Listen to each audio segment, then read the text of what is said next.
Bonjour et bienvenue dans un nouvel épisode du podcast J'ai un truc à dire. J'espère que vous allez bien. On est le 19 décembre, on s'approche tout doucement de la fin des Podmas de ce mois de décembre passé ensemble. Il nous reste 7 épisodes plus 2, donc il reste 3 épisodes en tout. Et les 2 prochains, donc celui-là et celui de dans 2 jours, vont être la partie 1 et la partie 2 de ma rétrospective de l'année 2023. Alors je vous propose de démarrer tout de suite et on va commencer avec le pro.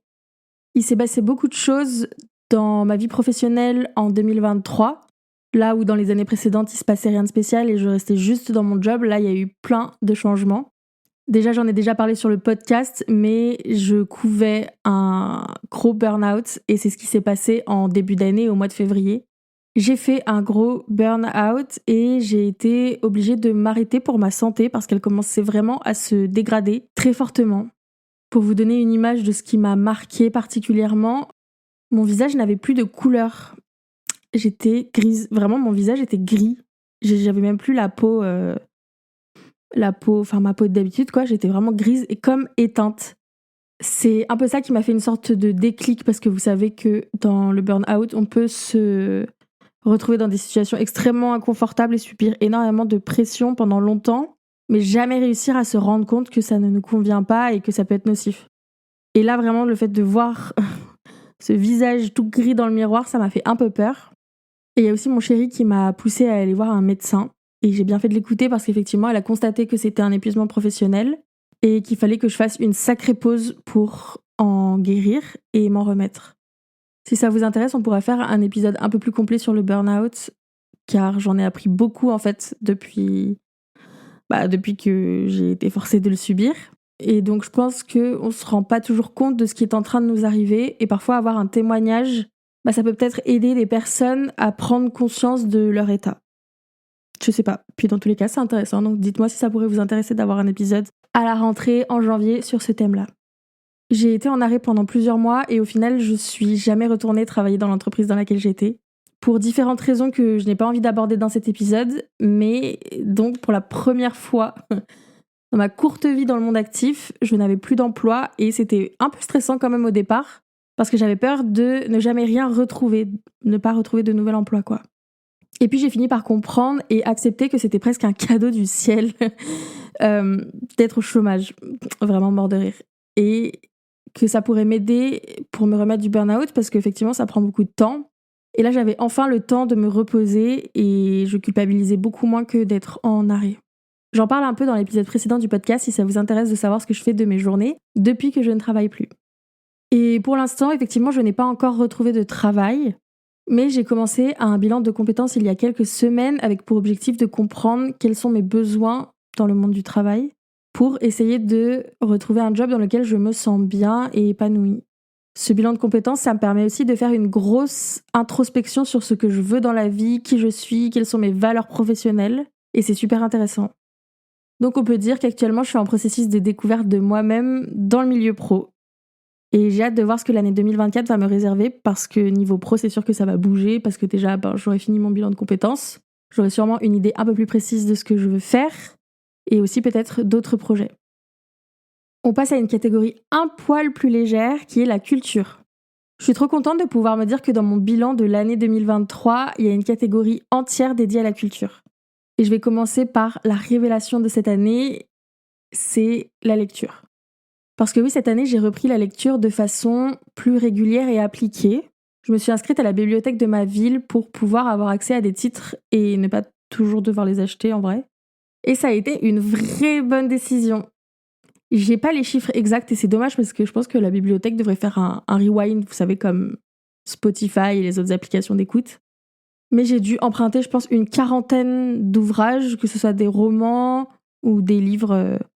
c'est pas le bon mot, mais c'est pas éducatif, mais où on apprend des trucs, ou des bandes dessinées. J'ai aussi cette année découvert des nouveaux livres, et notamment le genre des essais. J'en avais déjà un peu lu, mais cette année, j'en ai vraiment beaucoup plus lu sur la société, le féminisme, etc. Et j'ai adoré. je me suis épanouie grâce à la lecture et grâce à la bibliothèque, j'ai pu découvrir des livres super chouettes et je suis trop contente. Grâce à ces moments de calme, la lecture m'a permis de me créer des espaces et des temps calmes. Et notamment, pour en revenir au paragraphe précédent, ça m'a beaucoup aidée au début de mon burn-out. Parce que pour penser à autre chose, essayer de mettre mon cerveau en pause, de ralentir, etc., j'ai beaucoup lu. Dans la même catégorie, j'ai aussi découvert un nouveau musée cette année. Un musée qui est dans ma ville en plus, mais que j'avais jamais pris le temps de visiter. Et c'était très intéressant. Vous savez, c'est ce genre de musée où il y a toute la rétrospective, un peu toute l'histoire de la ville et il y a plein de sculptures un peu genre où on peut voir comment était la ville avant, où étaient les bâtiments, etc., etc. C'était très intéressant. Cette année aussi, je suis allée à plusieurs concerts et notamment celui de ma reine Mylène Farmer. Vraiment, je l'attendais depuis si longtemps. Ça a été un vrai bon moment et c'était aussi la première fois que j'allais dans un stade. Donc voilà, 2 premières fois en une. Et cette année, j'ai aussi fait 2 concerts de musique de films. Un éclairé à la bougie, c'était très intimiste. C'était avec un quatuor à cordes. Et sûrement que vous avez déjà dû voir passer ça. C'était vraiment tout éclairé à la bougie. C'était très stylé. Et plus récemment, j'ai vu un spectacle de musique de film beaucoup plus grand avec un orchestre philharmonique d'une 40aine de musiciens. Et c'était trop beau, trop stylé. Comme d'hab, cette année, j'ai découvert beaucoup de nouvelles séries, j'ai vu de nombreux films, et notamment des films que je n'avais jamais vus alors que ce sont des classiques. Et je suis beaucoup allée au cinéma. J'ai fait beaucoup de séances avec des copains, mais aussi beaucoup de séances seule. J'adore aller au cinéma toute seule, et ça faisait vraiment longtemps que j'avais pas pris le temps de le faire. Là, avec le burn-out et le chômage, du coup, j'ai vraiment le temps de me consacrer à cette passion-là. Et d'ailleurs, j'ai même découvert un nouveau cinéma dans ma ville, et c'était trop cool. Pour passer à la dernière catégorie de cette partie 1, je vais vous parler un peu du sport et tout ce qui s'est passé en termes de sport pour moi dans l'année 2023. 2023, ça a été la reprise du sport. Déjà, j'étais inscrite à la salle de sport jusqu'au mois de mai et je crois que je l'ai dit dans un épisode, je crois que c'est celui sur la danse, mais ça me plaisait pas du tout en fait la salle de sport. Je me forçais à y aller avec mes copines et c'était ma motivation. Mais je détestais être à la salle et je trouvais rien d'intéressant dans le fait de faire du cardio sur une machine pendant 45 minutes ou quoi. Et les seules choses que j'aimais, c'était que du coup je pouvais parler avec mes copines et aussi un peu les cours d'aquagym. J'avoue, ça c'était sympa, mais en vrai, l'hiver, flemme de mettre mon maillot de bain et de sortir avec les cheveux complètement mouillés. Et cette année, avec le burn-out et la dépression, j'avais vraiment envie de reprendre une activité physique qui me plaît, pas uniquement pour faire du sport. Et je m'étais fait la promesse de enfin réussir à me réinscrire à la danse à la rentrée scolaire. Et c'est chose faite.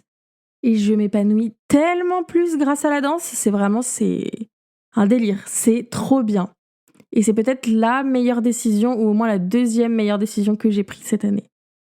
Toujours dans le sport, j'ai commencé cette année à faire des balades à vélo, des sorties à vélo. Au départ, je voulais juste prendre l'air et vous savez, je suivais les pistes cyclables qu'il y a dans ma ville. Des pistes cyclables que je connaissais pas trop et qui m'emmenaient dans des endroits de la ville où je suis jamais trop allée. Et je me laissais porter, tout simplement, par la piste cyclable. Et donc, dès que j'arrivais à la fin, soit je faisais demi-tour, soit je rentrais par un autre chemin. Et dès la première fois que j'ai fait ça, en fait, j'ai adoré. J'avais pas du tout pour but de commencer à me mettre au vélo. Je voulais juste prendre l'air et en fait, j'ai adoré être sur le vélo, découvrir des nouveaux paysages. J'ai ressenti une liberté de ouf et une satisfaction personnelle, mais aussi de la fierté. Et même si j'avais fait que quelques kilomètres cette première fois, en fait, je l'avais jamais fait. Et donc, c'était vraiment une sorte de victoire. Et après avoir parcouru les mêmes pistes cyclables plusieurs fois, j'ai quand même décidé de m'en éloigner et de découvrir soit des nouvelles pistes cyclables qui sont plus sympas, qui m'amènent ailleurs, soit des super chemins qui sont en forêt, au bord de la rivière ou dans les parcs. Et le vélo, c'est devenu une de mes activités préférées. Malheureusement, avec l'hiver et le froid, j'ai pas de tenue de sport adaptée pour en faire, donc du coup, je ne sors plus trop là ces derniers temps pour faire des balades à vélo, mais j'ai hâte du retour du temps un peu plus doux pour recommencer à parcourir les alentours. Franchement, ça a été une vraie découverte. Le vélo, ça a été une vraie découverte. Et je suis trop contente d'avoir ces deux nouveautés, entre guillemets, dans ma vie, la danse et le vélo. Car ces dernières années, j'ai toujours fait du sport dans le but de maigrir. Et pour la première fois depuis longtemps, je prends vraiment plaisir à faire du sport et c'est plus une corvée. Voilà, j'espère que cette première partie de ma rétrospective / bilan de l'année 23 vous aura plu. N'hésitez pas à me soutenir en vous abonnant au compte Instagram du podcast, @jaiuntrucadire.podcast. En attendant, je vous souhaite une bonne soirée et une bonne journée. Je vous dis à dans 2 jours. Prenez grand soin de vous. Bisous!